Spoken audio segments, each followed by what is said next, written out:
So beta, we are starting our lecture number 2 of chapter number 13, that is hydrocarbon.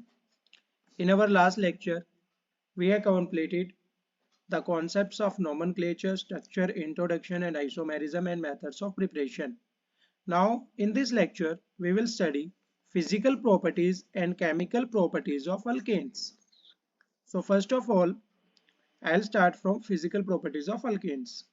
तो physical properties में बेटा सबसे पहली बात तो आपके पास कुछ गिनी चुनी प्रॉपर्टीज हैं, वही प्रॉपर्टीज क्या होती रहेंगी, रिपीट होती रहेंगी। क्लियर है? जिसके अंदर सबसे पहली प्रॉपर्टी हमारे पास क्या आएगी बेटा, एग्जिस्टेंस आएगी। एग्जिस्टेंस के अंदर भी कौन कौन सी प्रॉपर्टी आती हैं? एक तो हमारे पास बेटा स्टेट, ये वो कौन सी स्टेट में एग्जिस्ट कर रहा है, सॉलिड, लिक्विड या गैस में। सेकेंड जो थिंग आती है बेटा वो आता है कलर, की कौन से कलर के अंदर एग्जिस्ट कर रहा है। और तीसरी जो चीज आती है बेटा वो आती है ओडर, कि उसकी स्मेल कैसी है। तो this is the part of existence. After that second जो प्रॉपर्टी आएगी बेटा आपके पास वो आएगी boiling point. Third property is melting point. The fourth number property is density. And the property fifth is polarity.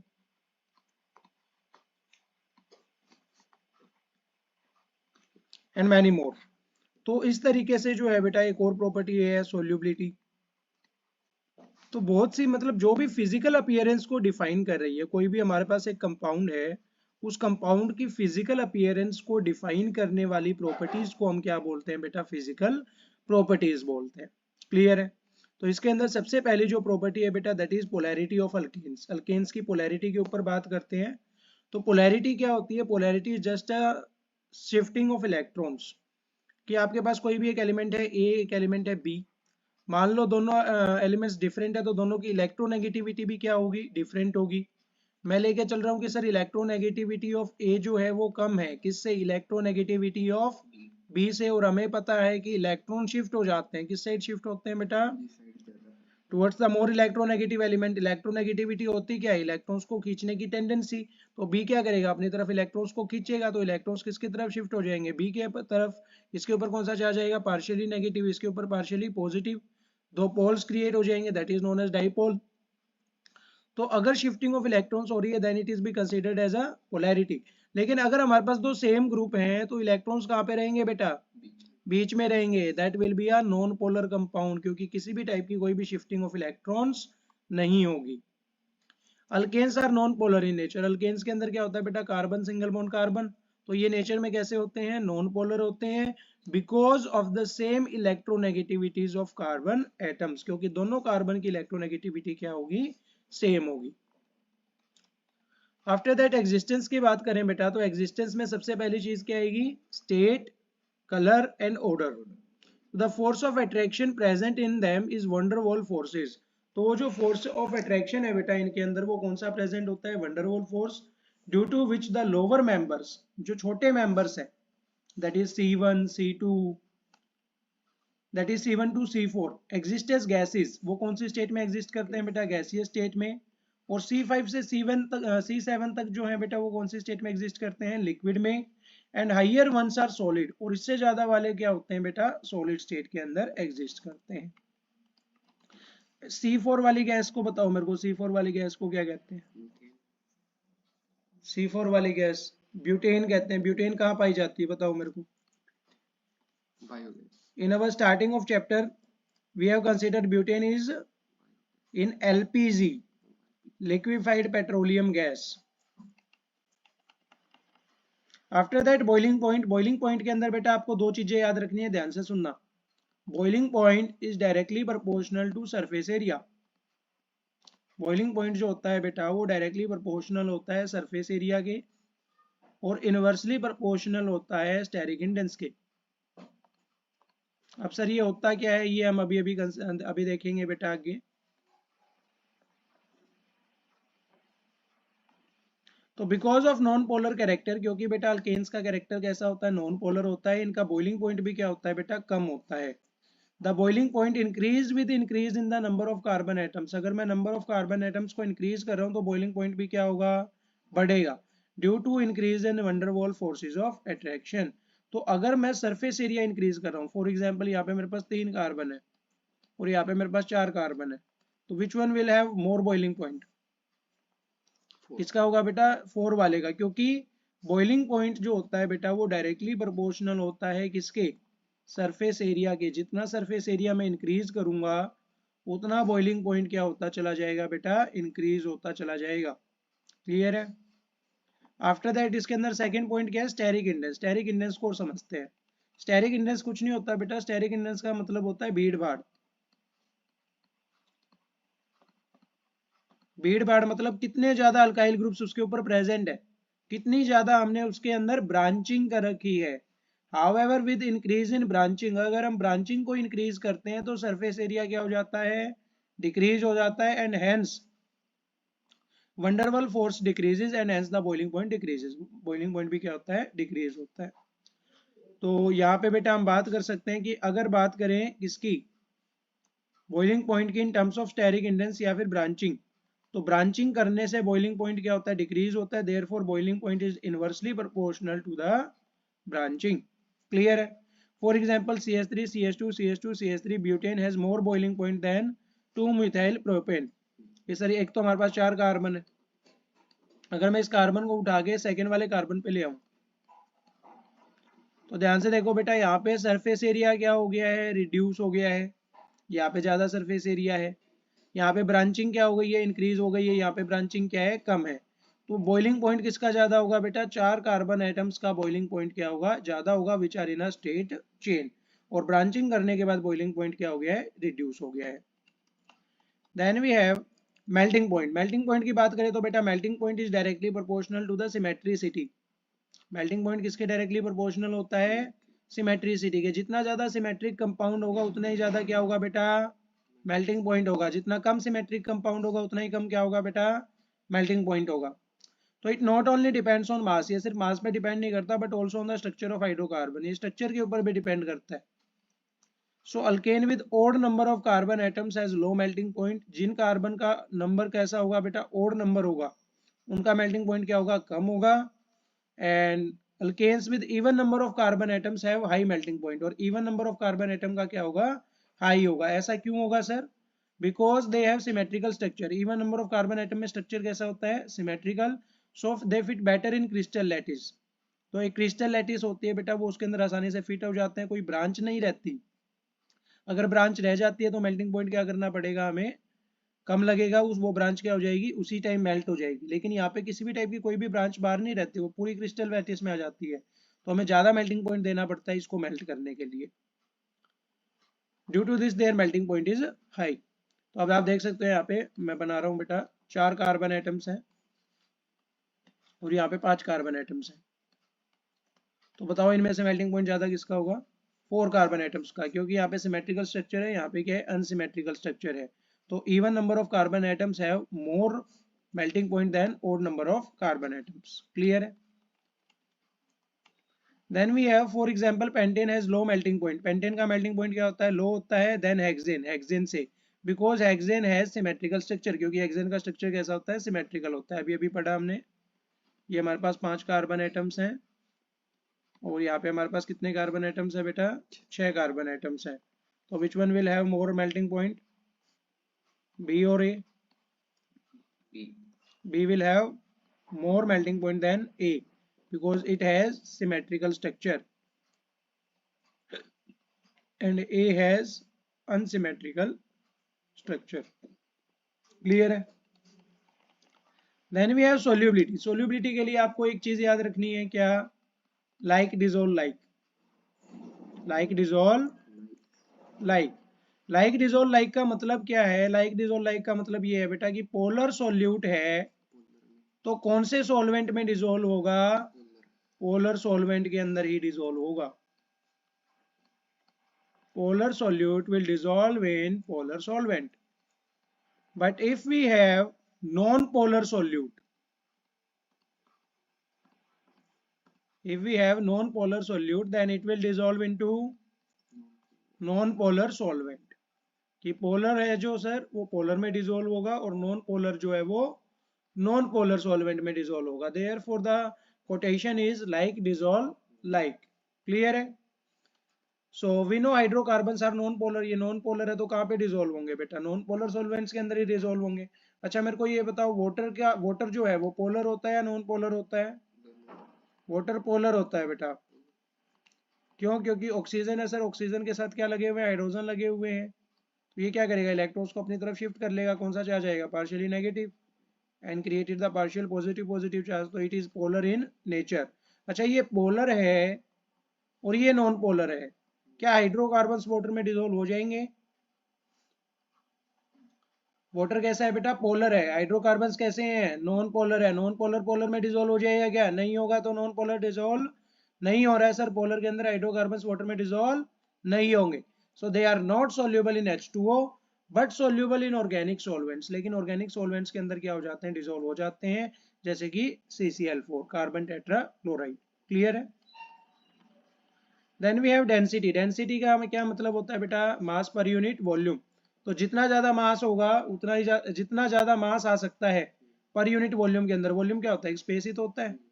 मान लो मैं कमरा कह रहा हूँ तो कमरे की वॉल्यूम, ग्लास कह रहा हूँ तो ग्लास की वॉल्यूम। तो पर यूनिट वॉल्यूम के अंदर जिसका ज्यादा मास आएगा उसकी डेंसिटी क्या होगी? ज्यादा होगी। अच्छा मेरे को ये बताओ, कार्बन 1 से लेके कार्बन 4 तक कौन सी स्टेट में आ रहा था?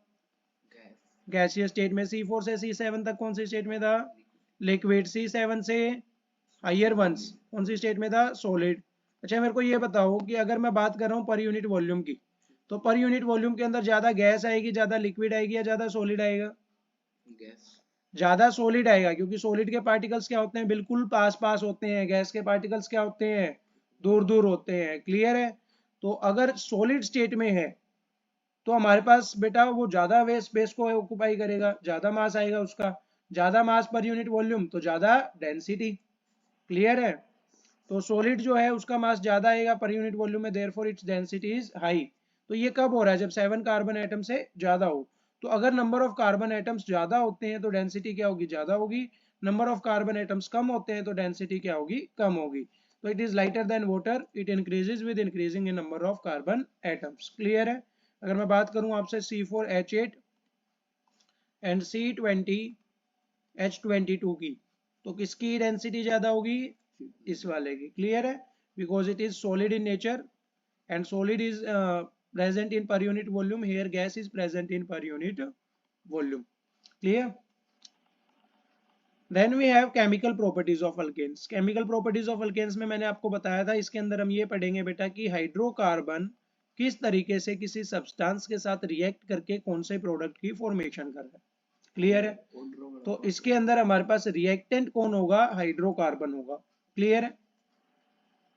तो we know that unsaturated hydrocarbons are quite less reactive. Alkanes जो होते हैं वो थोड़े से कम रिएक्टिव होते हैं, and undergo reaction with difficulty, और बहुत डिफिकल्टी के साथ रिएक्शन के अंदर जाते हैं। Therefore they are called paraffins, इसीलिए हम इनको क्या बोलते हैं? पैराफिन्स भी बोलते हैं। The reaction shown by them are given below. कौन कौन सी रिएक्शन शो करेगा बेटा? एक तो सब्स्टिट्यूशन शो करेगा, the chemical reactions of alkanes. The first one is substitution, the second one is oxidation, the third one is isomerization,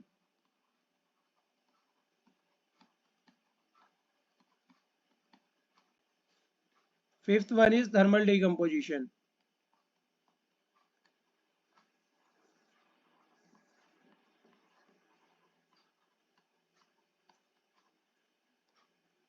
and sixth one is atomization, sorry fourth one is atomization.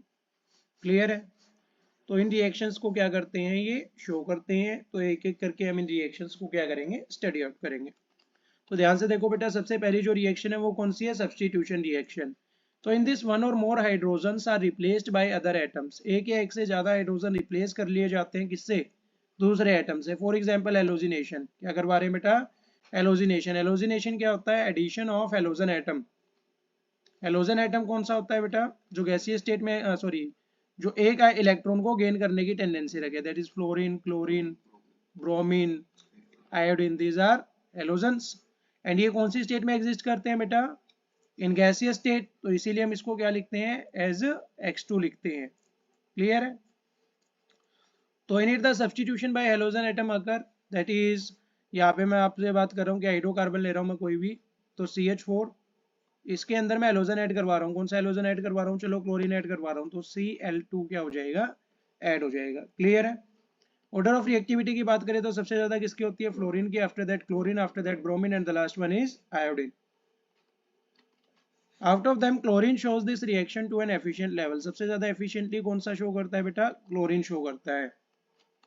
तो ध्यान से देखो बेटा, chlorination करवाएंगे, किसकी chlorination करवाएंगे, methane की। This reaction occurs in normal light. ये रिएक्शन कब होती है बेटा, नॉर्मल लाइट के अंदर। नॉर्मल लाइट को हम किस तरीके से रिप्रेजेंट करते हैं, as H nu. H nu से हम क्या करते हैं, सनलाइट या नॉर्मल लाइट को रिप्रेजेंट करते हैं। तो यहाँ पे क्या होगा सर, मीथेन है, मीथेन को हम क्या लिखते हैं, CH4। CH4 साथ में क्या ऐड हो रही है, Cl2 ऐड हो रही है। तो यहाँ पे सर कौन सा मैकेनिज्म होता है, यहाँ पे होता है sir free radical mechanism. Sunlight की प्रेजेंस में फ्री रेडिकल्स बनते हैं। फ्री रेडिकल्स कौन कौन से बनेंगे मैं आपको बता देता हूँ। यहाँ पे सर Cl2 था, Cl2 की बॉन्ड क्या हो जाएगी, क्लीव हो जाएगी। एक इलेक्ट्रॉन किसके पास चला जाएगा, इस वाले Cl के पास, और एक इलेक्ट्रॉन इस वाले Cl के पास। तो एक तो Cl रेडिकल बन गया और एक और क्या बन गया बेटा, Cl रेडिकल बन गया। इसी तरीके से यहाँ पे क्या बनेगा, एक CH3 रेडिकल बनेगा और एक क्या बनेगा बेटा, H रेडिकल बनेगा। क्लियर है। पॉसिबिलिटीज क्या क्या हो सकती हैं कि CH3Cl के साथ रिएक्ट करके क्या बना सकता है, CH3Cl।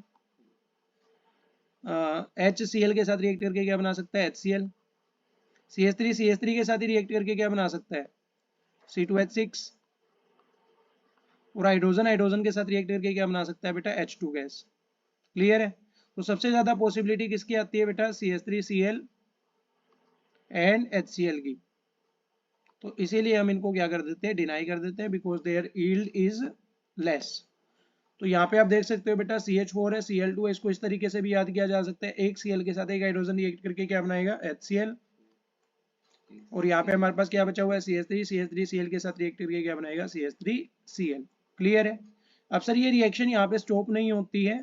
CH3Cl फिर से रिएक्ट करेगा किसके साथ, Cl2 के साथ, इन द प्रेजेंस ऑफ सनलाइट। फिर से क्या बनेंगे, फ्री रेडिकल्स। एक हाइड्रोजन Cl के साथ रिएक्ट करके क्या बनाएगा बेटा, HCl। हाइड्रोजन कितने बच गए बेटा, 2 बच गए। और साथ में क्लोरीन कितने ऐड हो जाएंगे बेटा, 2 ऐड हो जाएंगे। क्लियर है। CH2Cl2। उसके बाद CH2Cl2 बेटा फिर से रिएक्ट करेगा, किसके साथ रिएक्ट करेगा, क्लोरीन के साथ। क्लोरीन के साथ रिएक्ट करेगा इन the presence of H nu. H new की प्रेजेंस में ऐड हो रहा है सर, यहाँ से Cl हाइड्रोजन के साथ रिएक्ट करके क्या बनाएगा, HCl। कितने हाइड्रोजन बचे हैं बेटा, एक हाइड्रोजन बचा है। क्लोरीन कितने आ गए बेटा, 3। CHCl3, इसे बोलते हैं क्लोरोफॉर्म। क्या बोलते हैं बेटा, क्लोरोफॉर्म। आफ्टर दैट CHCl3 फिर से क्या रिएक्ट करेगा बेटा, रिएक्ट करेगा, किसके साथ रिएक्ट करेगा, क्लोरीन एटम के साथ। एक हाइड्रोजन बचा हुआ था, वो Cl के साथ रिएक्ट करके क्या बना लेगा, HCl। HCl बना लिया सर, क्या बच गया हमारे पास, CCl4, that is known as carbon tetra chloride. 4 है तो क्या आएगा, टेट्रा आएगा। क्लोराइड, क्लोरीन के लिए क्या आएगा बेटा, क्लोराइड आएगा, that is carbon tetra chloride. Clear है, आ गया समझ में। तो that is the substitution reaction. Clear. Then we have, it involves free radical mechanism. ये कौन सा मैकेनिज्म फॉलो करता है बेटा, फ्री रेडिकल।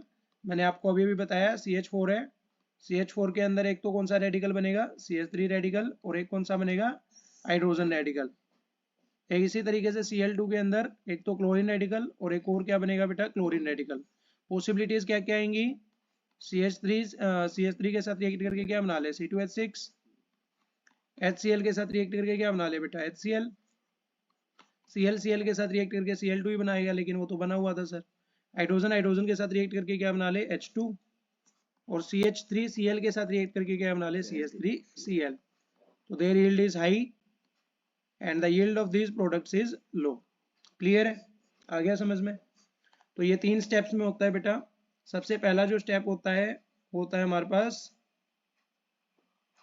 चेन स्टेप्स बोलते हैं इनको।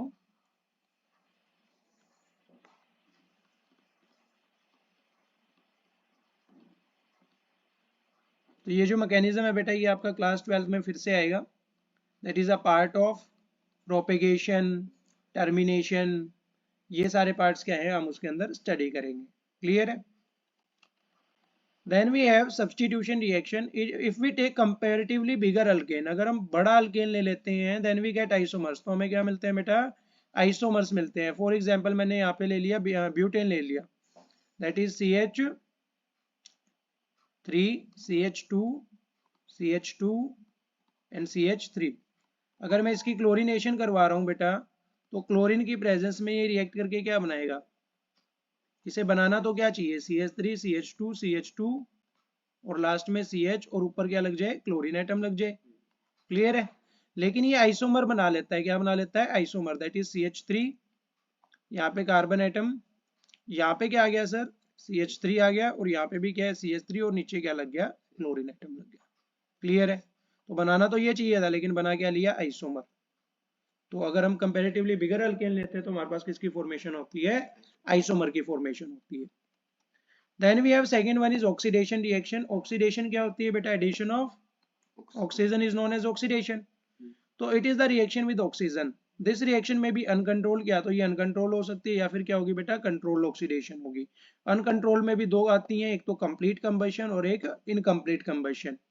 तो if it is the combustion reaction, अगर कंबशन रिएक्शन है, कंबशन रिएक्शन का मतलब कोई भी सब्सटेंस क्या कर रहा होता है, बर्न हो रहा होता है in the presence of oxygen. Clear है, heat in the presence of oxygen. Then the products are always CO2 and H2O। तो कौन से प्रोडक्ट्स मिलेंगे, CO2 H2O, heat and light. If it is a complete combustion reaction, अगर complete combustion है तो कौन सी गैस रिलीज होगी, CO2। Then also the products are CO2 H2O, heat and light. जैसे CH4 है तो कार्बन ऑक्सीजन के साथ रिएक्ट करके क्या बना लेगी, CO2। 4 हाइड्रोजन है, 4 हाइड्रोजन को कितनी ऑक्सीजन चाहिए, 2 ऑक्सीजन चाहिए, चाहिए या नहीं चाहिए। तो यहाँ पे कितनी ऑक्सीजन हो जाएंगी टोटल, नहीं 3/2 ऑक्सीजन हो जाएगी। क्लियर है, 2 से 2 कैंसिल हो जाएगा, 3 ऑक्सीजन बचेगी। तो 3 ऑक्सीजन बच गई, 2 ऑक्सीजन के साथ 4 हाइड्रोजन ने रिएक्ट करके क्या बना लिया, 2 मोल्स ऑफ H2O बना लिया, और कार्बन ने 2 मोल्स ऑक्सीजन के साथ रिएक्ट करके क्या बना लिया, CO2 बना लिया। अच्छा 4 आएगा यहाँ पे, है ना, 2 moles of O2, 2 moles of O2 है, 4 ऑक्सीजन हो गई। 2 ऑक्सीजन के साथ कार्बन ने रिएक्ट करके क्या बनाया है, CO2 बनाया है। 2 ऑक्सीजन के साथ हाइड्रोजन्स ने, 4 हाइड्रोजन्स ने रिएक्ट करके क्या बनाया, 2 मोल्स ऑफ H2O बनाया। क्लियर है। तो this is methane gas, this is oxygen gas, and this is carbon dioxide gas. And the reaction is complete combustion, क्योंकि कौन सी गैस रिलीज हो रही है, CO2। अगर बात करें बेटा इनकम्प्लीट कंबशन की, तो इनकम्प्लीट कंबशन के अंदर कौन सी रिलीज होती है, कार्बन मोनोऑक्साइड गैस रिलीज होती है। क्लियर है। तो आप यहाँ पे देख सकते हो बेटा, CH4 है, ये इनकम्प्लीट कंबशन है, CO यहाँ पे क्या होती है, रिलीज होती है। यहाँ बताओ कितनी ऑक्सीजन रिक्वायर्ड है, कार्बन है, कार्बन ऑक्सीजन के साथ रिएक्ट करके क्या बनाएगा, CO बनाएगा। अब सर एक ऑक्सीजन बची हुई है, वो चाहिए कितनी, हमें 2 चाहिए, तो यहाँ पे कितना आएगा, 3/2 आएगा। तो 2 से 2 कैंसिल हो गया। एक ऑक्सीजन के साथ कार्बन ने रिएक्ट करके कार्बन मोनोऑक्साइड बना लिया, और 2 ऑक्सीजन के साथ 4 हाइड्रोजन ने रिएक्ट करके क्या बना लिया, 2 मोल्स ऑफ H2O बना लिया। क्लियर है। तो this is methane gas, this is oxygen gas, and this is carbon monoxide. अगर कार्बन मोनोऑक्साइड रिलीज होती है तो क्या बोलते हैं उसको, incomplete combustion. This CO makes the surface block, ये CO क्या करती है, सरफेस को ब्लॉक कर देती है, और इसीलिए इसे हम क्या बोलते हैं, कार्बन ब्लैक या फिर सूट बोलते हैं। Then we have control oxidation, ये हमारे काम की है। क्लियर है।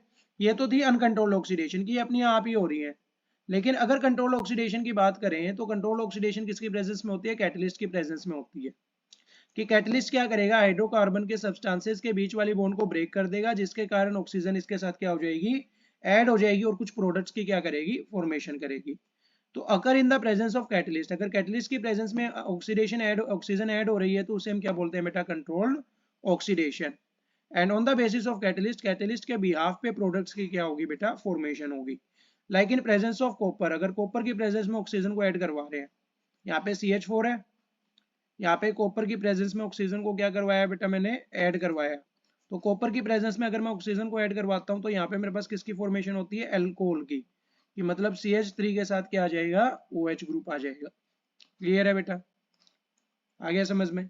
इसी तरीके से अगर मैं मोलिब्डेनम ऑक्साइड लेता हूँ, मोलिब्डेनम ऑक्साइड लेता हूँ, तो मोलिब्डेनम ऑक्साइड की प्रेजेंस में अगर ऑक्सीजन को ऐड करवाता हूँ, तो मेरे पास किसकी फॉर्मेशन होगी बेटा, अल्डिहाइड की।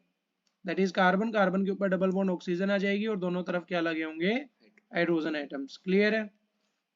And in presence of silver oxide, अगर मैं सिल्वर ऑक्साइड की प्रेजेंस में ऐड करवाऊं, दैट इज C2H6 की प्रेजेंस में क्या करवा रहा हूँ बेटा, ऑक्सीजन को ऐड करवा रहा हूँ, किसकी प्रेजेंस में, silver oxide, that is Ag2O। Ag के ऊपर चार्ज कितना होता है, +1, ऑक्सीजन पे कितना होता है, -2, तो Ag2O1। Ag2O। क्लियर है? इसी तरीके से कॉपर है, इसी तरीके से मोलिब्डेनम ऑक्साइड। तो Ag2O सर, Ag2O की प्रेजेंस में ऑक्सीजन ऐड करवा रहे हैं, तो कार्बन के ऊपर क्या चली जाएगी, डबल बॉन्ड ऑक्सीजन आ जाएगी, कार्बोक्सिलिक एसिड बनेगा, तो यहाँ पे क्या आ जाएगा, OH आ जाएगा, और यहाँ पे क्या बचा होगा, एक कार्बन मॉलिक्यूल बचा होगा, दैट इज CH3। आ गया बेटा समझ में? तो these reactions are controlled oxidation.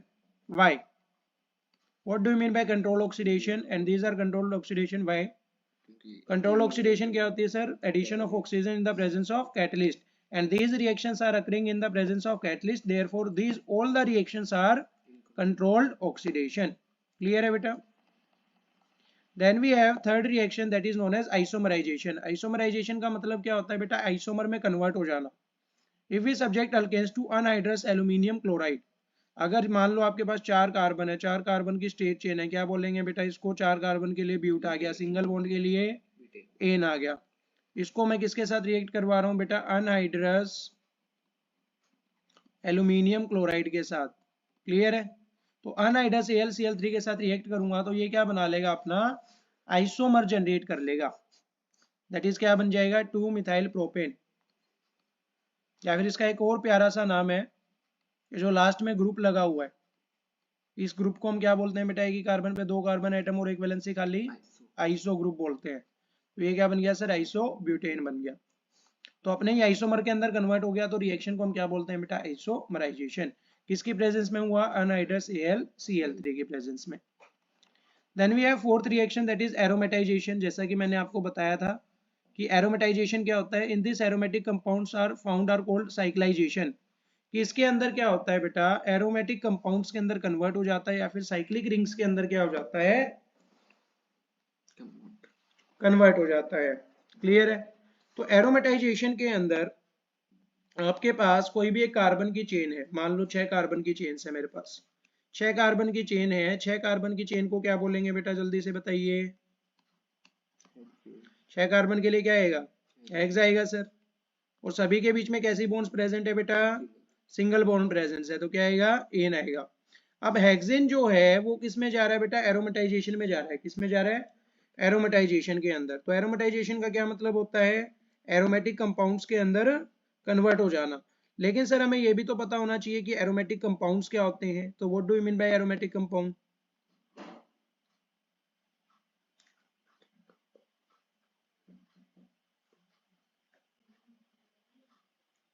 Aromatic compounds क्या होते हैं बेटा? They have at least one benzene ring. Aromatic compounds क्या होते हैं? They have at least one benzene ring. Clear है?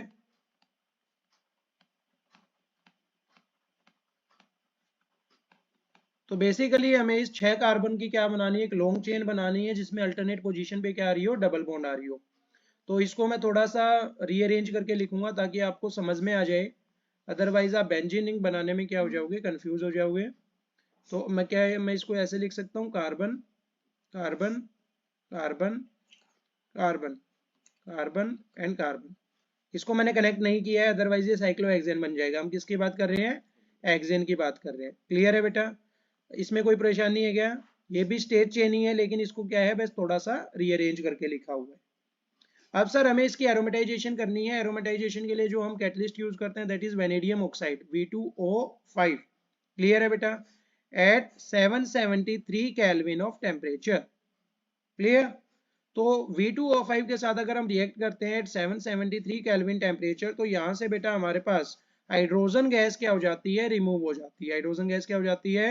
रिमूव हो जाती है। एरोमेटाइजेशन रिएक्शन है, तो हमारे पास क्या बनेगी? बेंजीन रिंग बनेगी। बेंजीन रिंग का मतलब क्या है? कार्बन कार्बन के बीच में single bond, another carbon atom के बीच में डबल बॉन्ड, फिर हमारे पास सिंगल बॉन्ड, फिर डबल बॉन्ड, फिर सिंगल बॉन्ड, और फिर डबल बॉन्ड। क्लियर है? यहाँ पे बताओ कितने हाइड्रोजन आएंगे?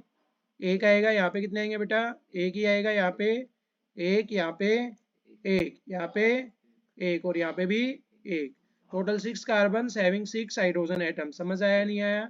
अब ध्यान से देखो बेटा, यहाँ पे 6 कार्बन एटम्स है, हाइड्रोजन कितने होंगे सर? तो यहाँ पे कितने आएंगे बेटा? 3 आएंगे। यहाँ पे 2, यहाँ पे 2, यहाँ पे भी 2, यहाँ पे भी 2, और यहाँ पे 3। तो 3 और 3 6, 7 8 9 10 11 12 और 13 14। तो यहाँ पे हमारे पास कितने आ रहे हैं बेटा 14 आ रहे हैं, 6 2 12 एंड 2 14। अब सर यहाँ पे 14 हाइड्रोजन्स हैं, यहाँ पे कितने हाइड्रोजन्स हैं 6 हाइड्रोजन्स हैं, 14 माइनस 6 कितने हाइड्रोजन गए 8 हाइड्रोजन्स गए। तो यहाँ पे कितने मॉलिक्यूल्स ऑफ H2 आएंगे 4 molecules of H2, 4 2 8 hydrogens. Clear है बेटा, आ गया समझ में। This reaction is known as aromatization reaction. इस रिएक्शन को हम क्या बोलते हैं बेटा एरोमेटाइजेशन रिएक्शन बोलते हैं। क्लियर है। Then we have the last reaction that is thermal decomposition, या फिर थर्मल डीकम्पोजिशन को एक और नाम से जाना जाता है बेटा, किस नाम से जाना जाता है पाइरोलिसिस। तो in this breakdown of bigger alkane into lower alkanes, इसके अंदर बड़ा अल्केन जो है बेटा वो छोटे अल्केन्स के अंदर क्या हो जाता है कन्वर्ट हो जाता है, और इसको हम क्या बोलते हैं बेटा थर्मल क्रैकिंग भी बोलते हैं। क्या बोलते हैं थर्मल क्रैकिंग। तो वैसे बेसिकली क्या होता है कि C6H कितना आएगा बेटा 14 आएगा। तो ये दो चीजों दो तरीके से हो सकती है, अगर हम इसको हीट कर रहे हैं, क्लियर है, सिर्फ हीट कर रहे हैं लो टेम्परेचर के ऊपर, तो ये किस में कन्वर्ट हो जाएगा, इसमें से ज्यादा हाइड्रोजन गैस रिमूव हो सकती है, और ये किस में कन्वर्ट हो सकता है एल्कीन्स के अंदर कन्वर्ट हो सकता है, दैट इज C6H12 कि 2 हाइड्रोजन क्या हो गए रिमूव हो गए। लेकिन सर अगर हम इसको ज्यादा हीट करते हैं थर्मल डीकम्पोज करते हैं, तो ये डीकम्पोज होने के बाद दो पार्ट्स में ब्रेक हो जाता है, that are the lower alkanes. कि सर मान लो ये एक तो किसमें ब्रेक डाउन हो गया 4 कार्बन में ब्रेक डाउन हो गया, और एक किसमें ब्रेक डाउन हो गया 2 कार्बन में। 4 कार्बन में ब्रेक डाउन हुआ तो हाइड्रोजन कितने आएंगे बेटा 4 2 8 एंड 2 10 आएंगे क्या जी नहीं।